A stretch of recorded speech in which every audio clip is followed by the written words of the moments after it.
Hello guys, hello everyone. Welcome back to my YouTube channel, Galakwachera Taiwan Vlog. At sa umaga ngayon ay medyo maaraw na at tayo ay nagbabalak na pupunta ng park para mag-jogging-jogging. Ay parang lumalaki na yung ating bilbil.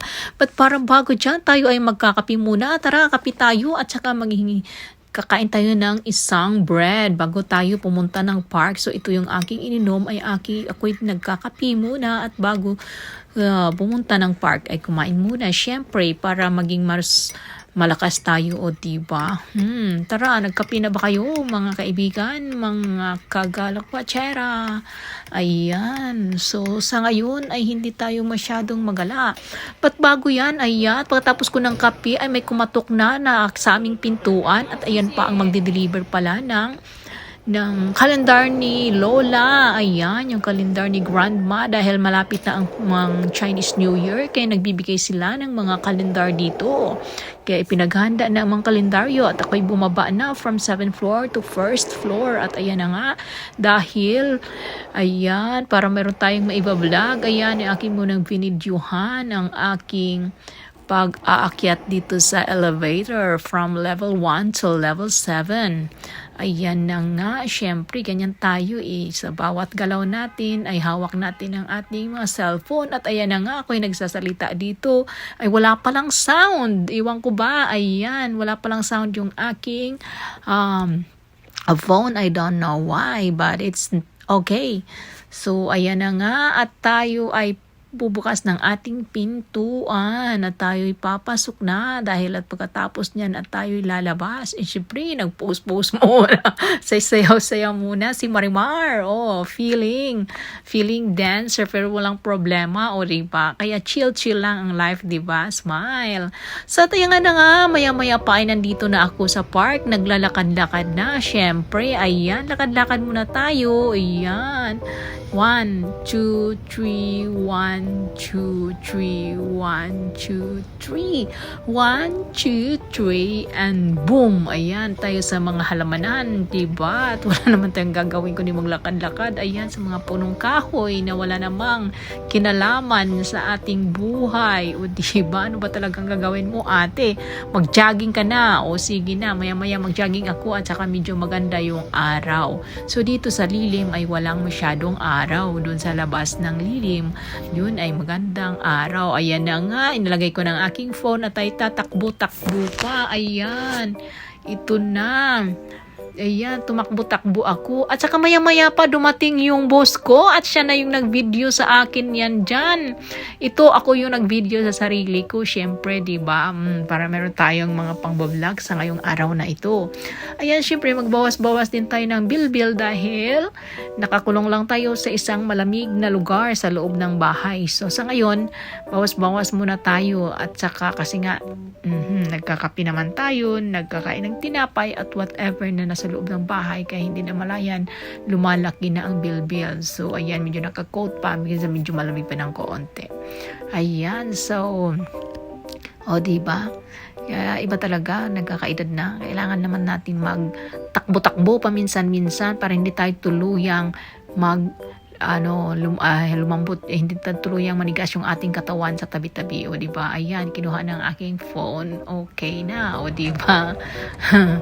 Ayan, dito na naman tayo sa kabila. Ayan, yun, patakbo-takbo. Ayan, dito sa haligi na to, andyan na yung aking amo. Ayan, hinayaan niya lang naman akong dito nagtatakbo-takbo, syempre, diba?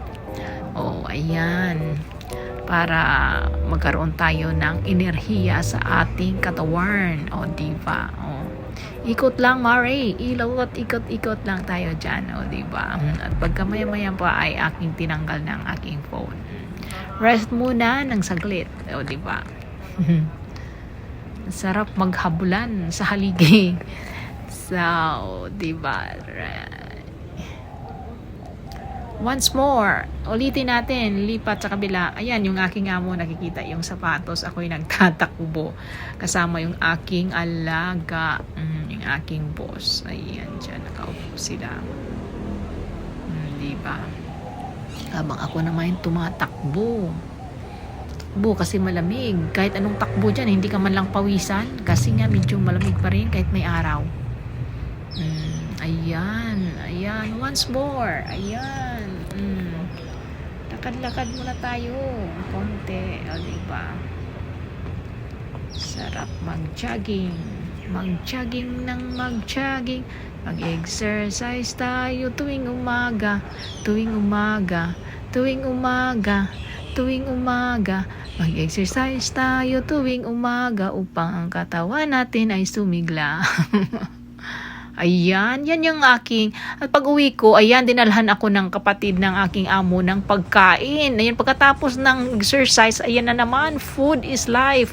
Ay, ito nga pala, yung binidyo sa akin ng amo, ay dinugtong ko na lang dito kasi nga, nakita niya akong nagja-jogging at habang ako'y nagbibidyo dun sa kabila, binidyohan niya rin ako at saka nila, ayan, nagpapaypay niya kasi siya nagbibidyo sa akin. Ayan, o diba? At saka, pagkatapos nito, ayan, ang pinamigay sa akin ng alaga, ng anak ng alaga ko. Kaya ayan, napakadaming noodles. May gulay, meron siyang noodles at saka beef at saka meron siyang fruits. Kaya nasaan na yung jogging ko, 'di ba? Wala din. Pero okay na lang yun, at least nakapag-jogging. Ang mahirap yung kumakain ka na nga tapos wala ka pang jogging, dami mo pang kain tapos wala ka ng jogging, wala kang exercise kumbaga. So wala talagang magba-burn ng fats natin, 'di ba? So mahalaga pa rin talaga yung mag-i-exercise. So ayan, lamon lang lamon lang, ganun talaga ang life. Food is life. So without food, without life. Without food, without life, without life, without food. So no life, no food, no food, no life. Talagang life is our fuel, is the fuel in our body, right? So magkabigyan ng energy sa ating health, okay? Ayan. Sige lang, kumain ka lang. Ayan, kain tayo. Tara mga friends, kain tayo. Ayan. Ang sarap talaga ng noodles na to. Kahit sobrang dami, naubos ko rin talaga. Tsaka lalaki ng mga beef. So, pasintabi lang po sa mga hindi kumakain ng beef yan. Pero alam nyo po, mas okay na rin yung beef. Ayan, kaysa ano. Ayan, at sa kinhapunan, ito na naman tayo. Ayan, ka-peace life na naman talaga yung binigay sa akin. Ayan, hindi ko pa rin talaga pinatagal at saka ayan, nagkapinaulit tayo at saka magkain ng tinapay. Kaya hanggang dito na lang po. Maraming salamat sa panunood. Thank you for watching. Bye!